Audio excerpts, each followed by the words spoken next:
Assalamualaikum warahmatullahi wabarakatuh. Jadi hari ini kita masih lagi belajar tajuk dalam bidang sirah iaitu Hajjatul Wada'. Jadi untuk hari ini kita akan tengok kepada isi penting daripada peristiwa Hajjatul Wada'. Baiklah, sekarang boleh buka buku teks muka surat 159. Kita akan tengok ringkasan khutbah akhir Nabi Muhammad sallallahu alaihi wasallam. Okey. Antara isi penting daripada khutbah terakhir Rasulullah ialah Nabi Muhammad mengingatkan umat Islam tentang beberapa perkara. Antaranya yang pertama, tanggungjawab mengeratkan persaudaraan sesama Islam. Jadi Rasulullah mengingatkan umat Islam supaya mengeratkan persaudaraan. Sebab apa? Sebab orang Islam ni kan bersaudara. Jadi kita kena jaga hubungan sesama kita. Kan? Elakkan pergaduhan bila ada perselisihan faham, kena bincang baik-baik, duduk bincang baik-baik. Okey? Yang kedua, amalan jahiliah hendaklah dihapuskan sama sekali dalam masyarakat Islam seperti mementingkan perkauman. Okey, macam yang kita tahu, masyarakat Arab jahiliah sangat-sangat mementingkan perkauman, di mana masyarakat Arab jahiliah ni ada puak masing-masing kan. Semangat asabiah dia sangat tinggi, semangat berpuak, semangat hidup berpuak kan. Jadi Rasulullah pun menegur perbuatan mereka. Jadi Rasulullah mengingatkan mereka supaya menghapuskan amalan jahiliah. Okey, yang ketiga, bersikap dan berlaku baik serta menunaikan hak kepada kaum wanita. Jadi Rasulullah, macam yang kita tahu, Rasulullah dan agama Islam itu sendiri mengangkat martabat kaum wanita. Jadi kita sebagai kaum wanita hendaklah menjaga maruah kita sebaik-baiknya. Sebab apa? Sebab Rasulullah telah mengangkat martabat kita sebagai kaum wanita. Jadi umat Islam kena berbuat baik, kena berlaku baik terhadap kaum wanita. Kena jaga, kena tegur bila ada buat salah. Kena layan baik-baik, okey?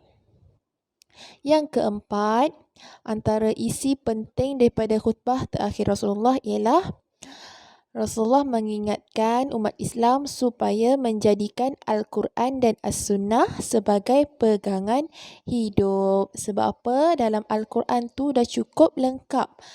Al-Quran ni kan, Al-Quran dan As-Sunnah adalah panduan hidup kita. Dalam tu dah cukup lengkap. Dalam Al-Quran dah cukup lengkap. Kita nak cari penyelesaian masalah, rujuk Al-Quran, rujuk sunnah Nabi Muhammad sallallahu alaihi wasallam. Okey. Yang seterusnya, kita wajib mentaati pemimpin selagi tidak melanggar syarak.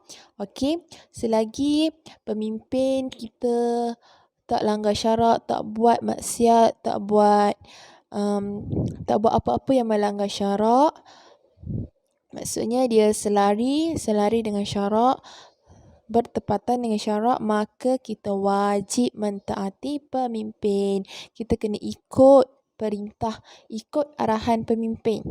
Okey? Jangan sebab pemimpin tu, contoh kita kata pemimpin ni manusia juga, buat apa kita nak ikut arahan dia kan? Okey, tak boleh macam tu ya. Kita wajib mentaati pemimpin selagi mana pemimpin tersebut tidak melanggar syarak. Okey, yang seterusnya, mendirikan solat fardu 5 waktu, berpuasa, menunaikan zakat dan juga haji. Jadi Rasulullah mengingatkan kita umat Islam supaya melakukan ibadat seperti mendirikan solat fardu 5 waktu. Okey, kita wajib mendirikan solat fardu 5 waktu. Wajib. subuh, zuhur, asar, maghrib dan juga isyak. Okey, yang seterusnya berpuasa, ibadah puasa. Jadi kita kena memperbanyakkan puasa, puasa sunat kan. Puasa Ramadan adalah puasa wajib. Jadi memang kita wajib puasa bulan Ramadan. Okey, dan yang seterusnya menunaikan zakat dan haji. Okey. Dan yang terakhir, menjauhi riba kerana riba adalah haram. Okey, jadi Rasulullah mengingatkan kita supaya menjauhi riba. Sebab apa? Sebab riba adalah haram. Okey, boleh faham setakat ni?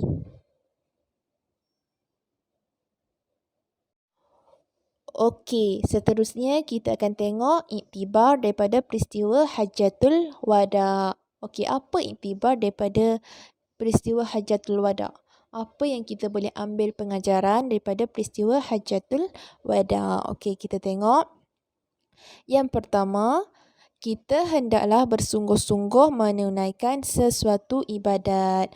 Okey, jadi apa pun yang kita buat, ibadat apa pun yang kita buat, kita kena buat dengan sungguh-sungguh. Kita jangan buat sambil lewa. Kan? Contoh macam kita tunaikan solat, kita dirikan solat, kita kena dirikan solat dengan sungguh-sungguh.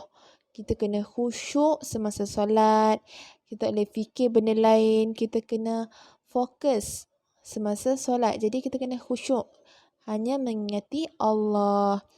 Dan kalau nak lagi baik, untuk solat, kita boleh solat secara berjemaah bersama keluarga ataupun kita solat di masjid. Jadi, apa pun ibadah yang kita buat, kita kena buat dengan sungguh-sungguh. Puasa dengan sungguh-sungguh. Jangan buat sambil lewa sekadar cukup syarak saja. Contoh, bila puasa, kita perbanyakkan amalan sunat semasa puasa. Contohnya, macam kita boleh bersedekah, memperbanyakkan sedekah. Bila kita puasa, kita memperbanyakkan sedekah sebab kita nak pahala lebih.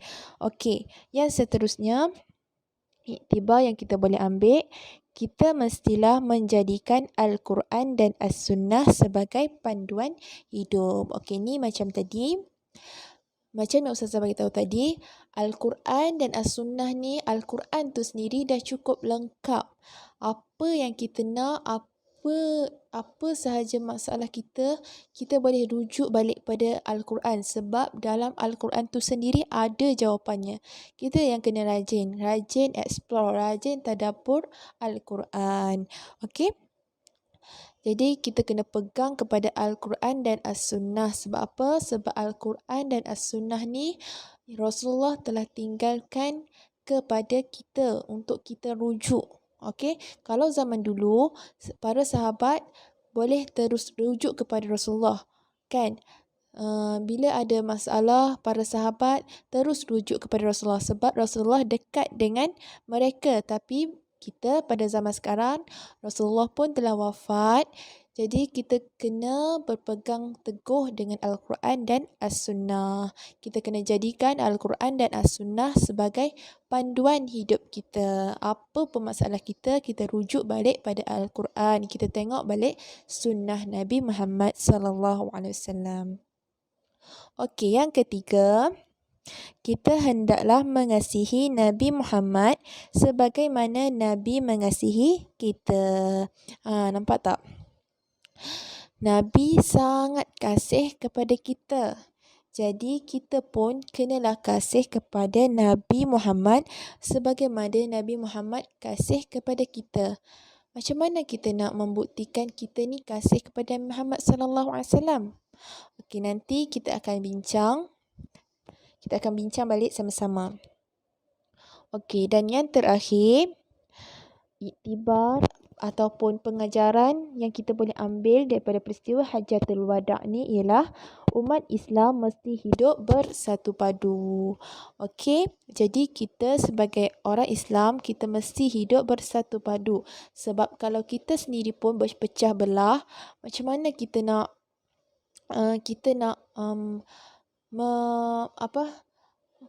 memartabatkan agama kita sendiri. Kalau umat Islam sendiri pun berpecah belah, macam mana agama Islam tu nak berdiri kukuh, kan? Jadi, kita sebagai umat Islam, kita kena bersatu padu. Kita kena tolong-menolong bila ada orang Islam yang susah.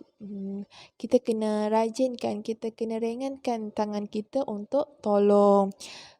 Jadi, sesama jiran kita pun, kita kena tolong, kita kena rajin tolong jiran-jiran kita. Kan? Okey.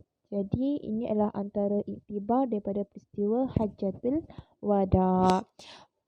Sekarang Ustazah nak murid-murid berikan iktibar peristiwa Hajjatul Wada' yang lain selain daripada yang Ustazah berikan ni.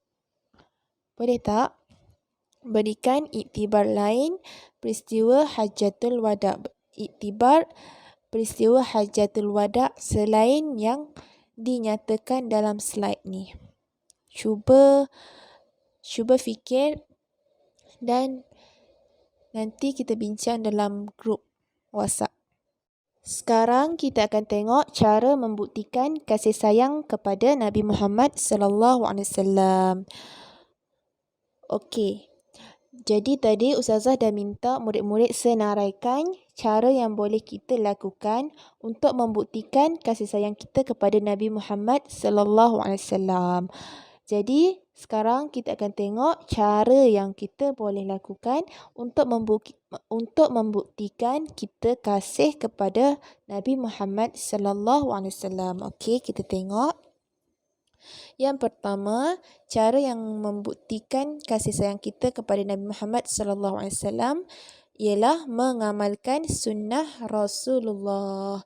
Okey, kita boleh amalkan sunnah Rasulullah, kita boleh ikut perkataan, ikut perbuatan Rasulullah sallallahu alaihi wasallam. Okey, kita buat apa yang Rasulullah suruh kita buat, apa yang Rasulullah pesan kepada kita untuk kita buat, dan kita kena tinggal apa yang Rasulullah larang.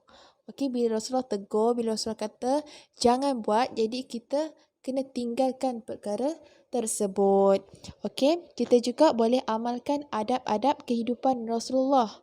Okey, tak kira apa keadaan sekalipun, kita boleh ikut adab-adab kehidupan Rasulullah sallallahu alaihi wasallam.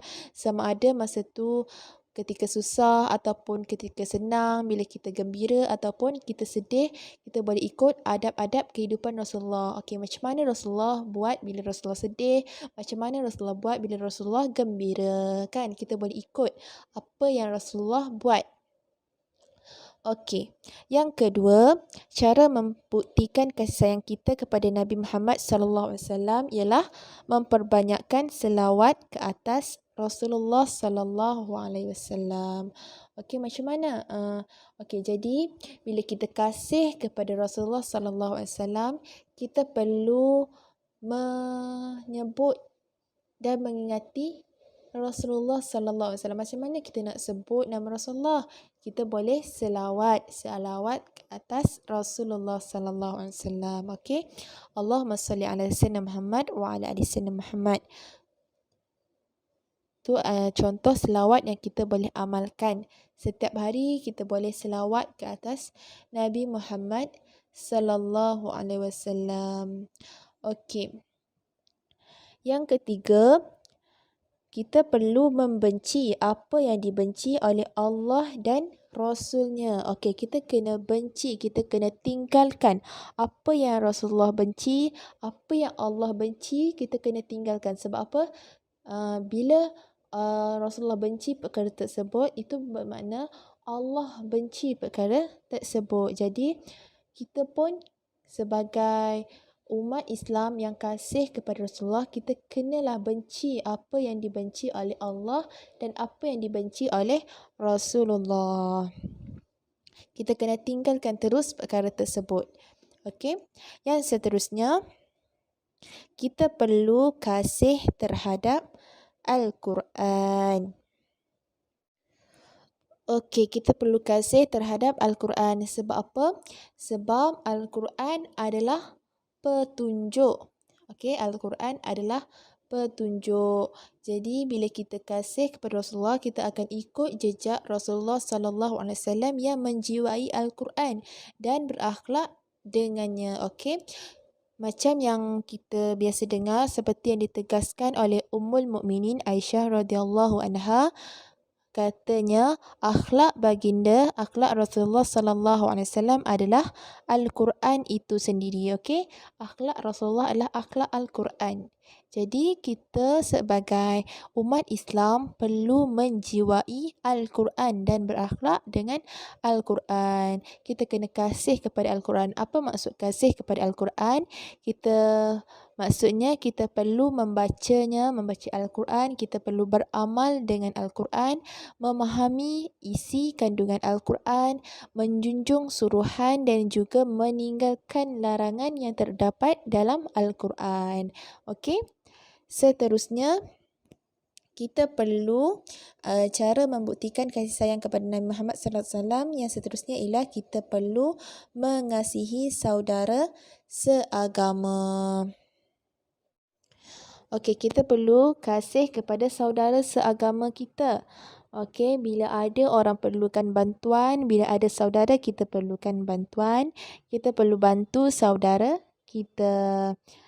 Okey, dan yang terakhir ialah rindu untuk bertemu dengan Nabi. Okey, bila kita kasih kepada Nabi Muhammad sallallahu alaihi wasallam, kita akan rasa rindu untuk bertemu dengan Nabi. Okey. Jadi, ini antara cara yang membuktikan kasih sayang kita kepada Nabi Muhammad sallallahu alaihi wasallam. Okey, ada lagi tak cara lain yang kita boleh lakukan untuk membuktikan kasih sayang kita kepada Nabi Muhammad sallallahu alaihi wasallam? Banyak sangat kan cara yang boleh membuktikan kasih sayang kita kepada Nabi Muhammad sallallahu alaihi wasallam. Okey, setakat ni Ustazah harap murid-murid faham apa yang Ustazah sampaikan pada hari ini. Jadi, setakat ni saja untuk hari ini. Sekian, terima kasih.